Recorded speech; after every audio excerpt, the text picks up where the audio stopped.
जगदलपुर निगम निकाय चुनाव 11 फरवरी 2025 के दिन मतदान में जगदलपुर नगरीय निकाय उत्साह भाजपा ने किया जीत का दावा।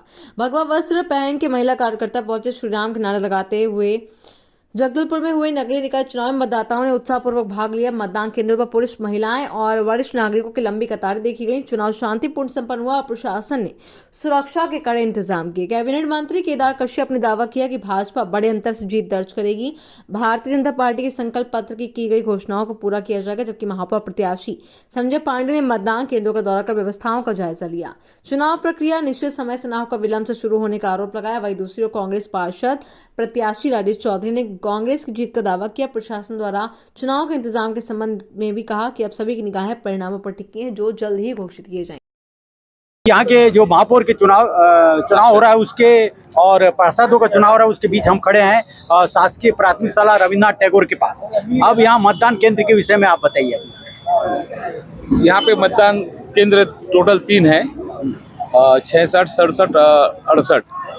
और यहाँ पे अभी भीतर के तरफ तो व्यवस्था ठीक है, पर बाहर में कुछ अव्यवस्थित थे जिसको हम लोगों ने स्वयं व्यवस्थित करवाया है।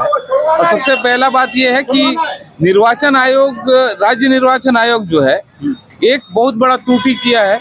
केंद्रीय निर्वाचन आयोग के द्वारा 80 साल से ज्यादा उम्र वाले और दिव्यांगों के लिए घर पहुंच सेवा जो दी थी, उसको राज्य निर्वाचन आयोग किस आधार पर समाप्त किया, ये मैं समझ नहीं पाया। क्योंकि जो व्यक्ति साल भर पहले दिव्यांग था और वो असहाय था, नहीं आ पा रहा था, और आज वो कैसे चल के आ जाएगा? मतलब वृद्धों के लिए जो सुविधाएं उपलब्ध होने की वो नहीं हुई है। इस बार चुनाव में वो उपलब्ध नहीं हुई। मतलब राज्य सरकार को लगता है कि जो व्यक्ति साल भर पहले दिव्यांग था वो ठीक हो गया, जो 80 साल का था वो 60 साल का हो गया। मतलब इस टाइप से जो व्यवस्था को खराब किया गया है, ये बहुत। और दूसरी एक और बड़ा मुद्दा है, जो कर्मचारी हैं उनके वोटिंग स्थान पर उनको वोट देने के लिए छुट्टी जो समय तय करना था वो भी नहीं किया गया है। कई हमारे जो वोटर हैं अपना ड्यूटी में गए हुए हैं और उनको छुट्टी नहीं मिलने कारण से वोट से वंचित हो गए हैं। चलो, ये तो चुनाव आयोग की जो अव्यवस्था के संबंध में आपने कहा।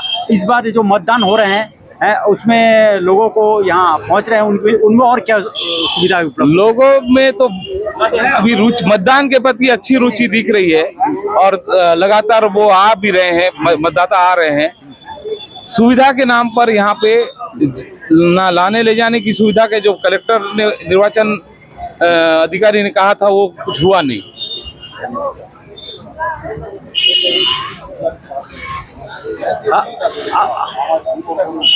चलो, मैं अश्विनी कुमार कौशिक, मतदान केंद्र रविन्द्रनाथ टैगोर के पास से।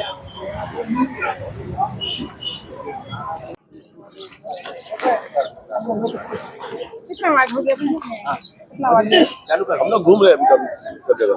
अभी आदर्श मतदान केंद्र अयप्पा मंदिर के सामने हम खड़े हैं। अब मतदाताओं की यहाँ भगवा वस्त्र में धारण करके मतदाता भी अपने प्रोत्साहन कर रहे हैं मतदाताओं को। देखिए, अब इनसे आपका क्या कहना, बताइए। हमारा कहना ये है, भगवा कलर हमारा भारतीय संस्कृति का एक मतलब महत्वपूर्ण कलर है, तो हम इसको और आगे बढ़ाना चाहते हैं। इसीलिए आपने यहाँ आने का उद्देश्य हमारा हक है मतदान करना, मतदान करने आए हैं। हाँ। ये भगवा वस्त्र पहन के। जी।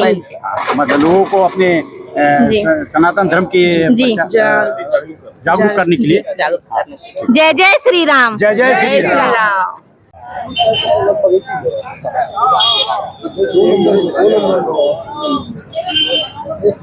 शासकीय प्राथमिक शाला रविन्द्रनाथ टैगोर केवरा मुंडा के मतदान केंद्र में खड़े हैं।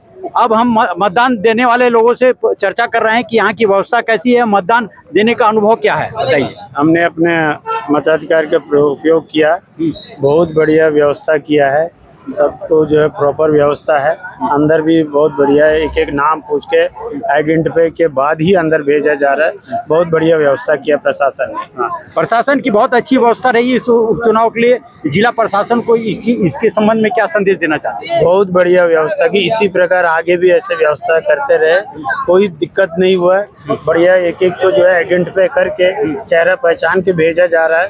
बहुत बढ़िया व्यवस्था है। धन्यवाद।